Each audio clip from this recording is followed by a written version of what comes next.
Hello guys, you are most welcome to Z motivational. आज की video में हम आपको बताएंगे यह किला धोखे की कहानी कहता है, जहां अश्वत्थामा खुद शिव जी की पूजा करने हर पूर्णिमा को आते हैं।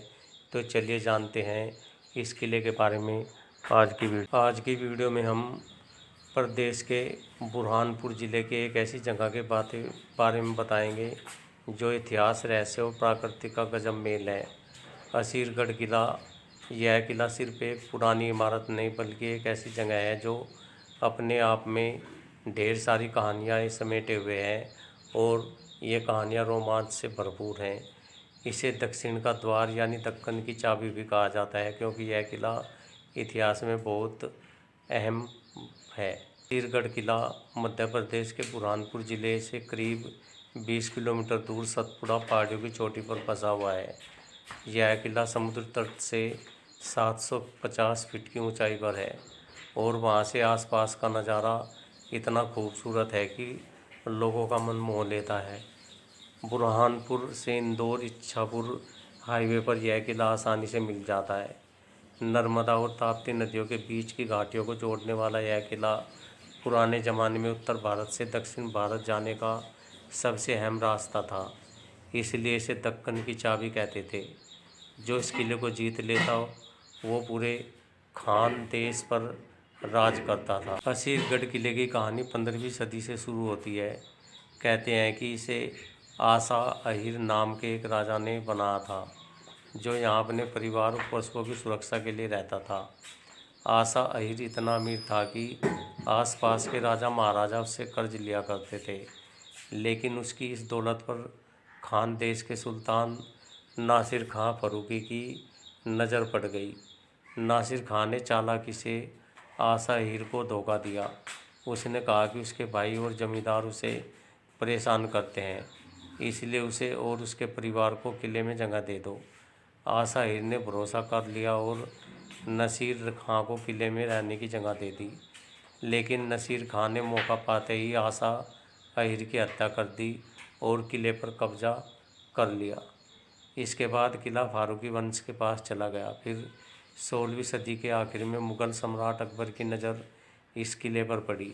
उस वक्त किला मीरान बहादुर खान के पास था, जिसने अकबर को श्रद्धांजलि देने से मना कर दिया था।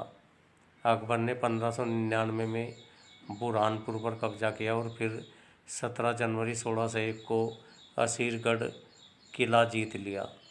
कहते हैं अकबर को इस किले को जीतने के लिए सोने की चाबी यानी रिश्वत का सहारा लेना पड़ा, क्योंकि किला इतना मजबूत था कि लड़ाई से जीतना मुश्किल था। इसके बाद मुग़लों, मराठों और फिर अंग्रेज़ों के हाथों में यह किला गया। 1760 से 1819 तक मराठों ने यहाँ राज किया, और फिर 1857 में अंग्रेज़ों ने कब्ज़ा कर लिया, और 1904 तक यहाँ अंग्रेज़ी सेना रहती थी, लेकिन बाद में उन्होंने इसे छोड़ दिया। तब से ये किला थोड़ा वीरान हो गया है, लेकिन इसका इतिहास और रहस्य आज भी लोगों को अपनी ओर खींचता है। असीरगढ़ किला 3 हिस्सों में बटा है। असीरगढ़, कमरगढ़ और मलयगढ़, ये तीनों हिस्से एक दूसरे से जुड़े हैं और हर हिस्सा अपने आप में खास है।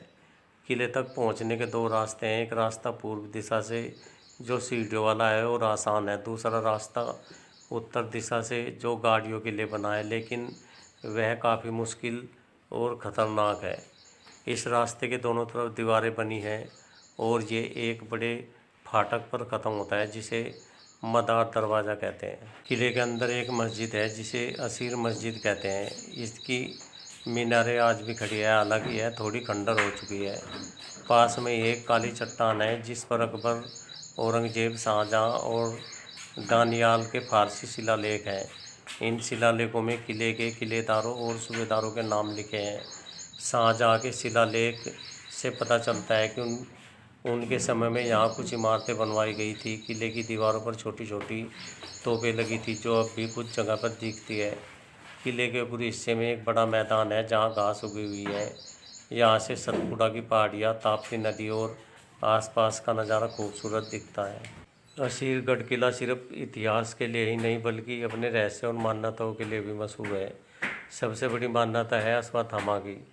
हाँ, वही अश्वत्थामा जो महाभारत में द्रोणाचार्य का बेटा हुआ करता था। कहते हैं कि भगवान कृष्ण ने अश्वत्थामा को अपनी एक गलती की सजा में युगों युगों तक भटकने का श्राप दिया था। स्थानीय लोग मानते हैं कि अश्वत्थामा आज भी इस किले में भटकते हैं और गुप्तेश्वर महादेव मंदिर में पूजा करने आते हैं। लोग कहते हैं कि अश्वत्थामा अमावस्या और पूर्णिमा की रात को ताप्ती नदी में स्नान करने के बाद इस मंदिर में शिवलिंग की पूजा करते हैं। कुछ लोग तो यह भी कहते हैं कि अगर कोई अश्वत्थामा को देख ले तो उसकी मानसिक हालत बिगड़ जाती है।